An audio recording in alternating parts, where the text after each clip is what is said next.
No século XIII, um maluco chamado Frederico II era o imperador do Império Sacro Romano Germânico. Ele fez várias experiências humanas bizarras, mas uma dessa experiência ultrapassou todas as barreiras da sanidade. Ele mandou raptar crianças recém-nascidas e ordenou às enfermeiras que dessem a essas crianças todo o cuidado necessário para que essa criança se desenvolvesse, que fosse criada. Mas havia uma restrição na ordem desse maluco. Nenhuma enfermeira poderia dirigir sequer uma palavra para essa criança. Esse imperador, ele era poliglota e, portanto, ele era obcecado sobre esse assunto da linguagem. E a finalidade dessa experiência era descobrir qual a língua essas crianças falariam quando tivessem a idade para falar. O fato é que a experiência foi um desastre. Nenhuma dessas crianças sobreviveu a tal idade. Nós sabemos, é claro, pela ciência, que para poder falar é preciso primeiro ouvir. Ouvir. E nós vemos isso muito claro, trazendo isso para uma realidade espiritual, nessa passagem que está no livro de Marcos, capítulo 7, versículos 31 e seguinte, que é o milagre da cura do surdo-mudo.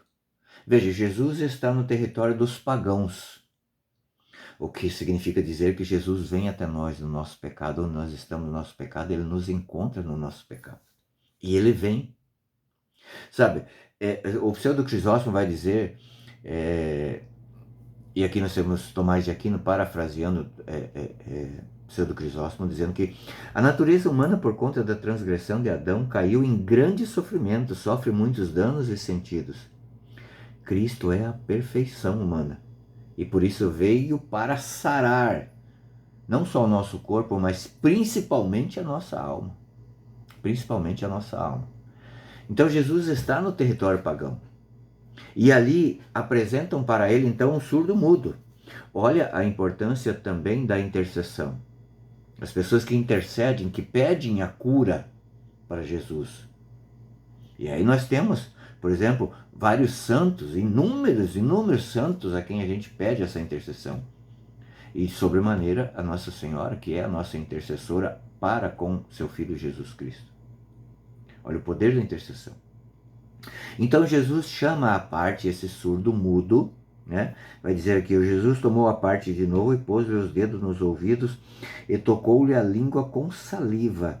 Levantou os olhos ao céu, deu um suspiro e disse, éfata, que quer dizer, abre-te. No mesmo instante os ouvidos se lhe abriram, a prisão da língua e se desfez, e ele falava perfeitamente. O que acontece quando nós não ouvimos falar de Jesus? Nós ficamos surdos espiritualmente, mas também mudos espiritualmente. A saliva de Jesus quebra os grilhões que nos amarram no pecado.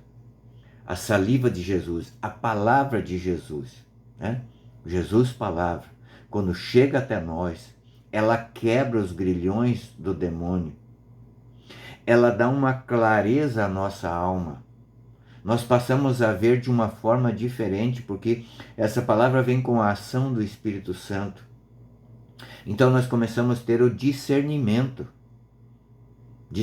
do que é certo e do que é errado. E quanto mais nós ouvirmos falar de Jesus, da palavra, tanto mais nós vamos falar. Olha, por exemplo, uma criança, ainda criança, quando ela é criada nesse ambiente, né, onde se propaga a palavra de Deus, como ela tem propriedade nas palavras, como ela fala com propriedade, como ela usa termos, né, relacionados à evangelização. Quanto mais nós quisermos que os nossos filhos sejam salvos, que vivam, tenham uma vida em dignidade, que sejam pessoas de fato, pessoas bem resolvidas, bem sucedidas, não como o mundo fala hoje, tanto mais nós temos que falar de Jesus para elas. Nós temos que levar esse Jesus, né? Nós temos que levar para esses territórios pagãos também. E hoje nós não precisamos ir para um outro país pagão, sei lá, talvez a Índia, sei lá, onde for, não. Dentro da nossa família tem muitos pagãos, dentro da nossa bolha tem muitos pagãos, e muitas vezes nós vivemos também como pagãos, porque nós fechamos os nossos ouvidos para a palavra de Deus. Às vezes até a gente ouve, como diz assim, que nosso ouvido tem um tubo de 100 milímetros mais ou menos, que a palavra entra de um lado e sai para o outro. A palavra de Deus, ela tem que ser... Monsenhor Jonas Abib nos dava assim lições maravilhosas, ela tem que ser digerida, e ele dava um exemplo muito simples, como Jesus dava exemplos simples. Ele falava assim, olha como um boi, por exemplo, ele passa o dia inteiro comendo, né?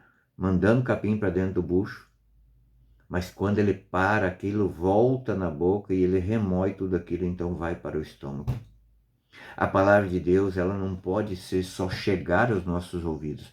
Nós temos que digerir essa palavra, nós temos que ruminar essa palavra. Porque o boi rumina para o organismo dele poder retirar ali as vitaminas, os estranhos que precisa lá para a sua vida. É isso que Jesus quer para nós. E eu desejo para você, eu profetizo hoje, como Jesus falou para aquele surdo mudo, éfata, abre-te seus ouvidos. Deus te abençoe.